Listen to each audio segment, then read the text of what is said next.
దేవుని పనిగా దేవుడు నిన్ను సిద్ధపరిచాడు కదా.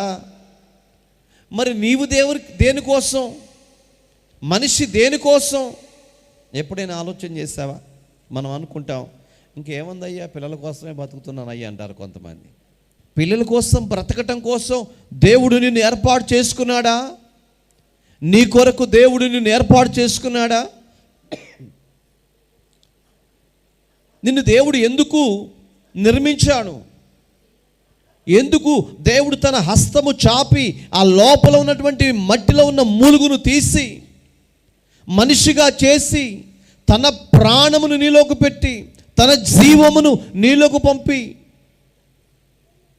ఎందుకు నిన్ను అలా నిర్మాణము చేశాడు అంటే, దీని వెనకమాల మనం ఆలోచన చేయవలసిన వారమై ఉంటున్నాం. దీని వెనకమాల అంటే నీ వెనకమాల దేవుని ప్రణాళిక ఏదో ఉన్నది. దేవునికి స్తోత్రం.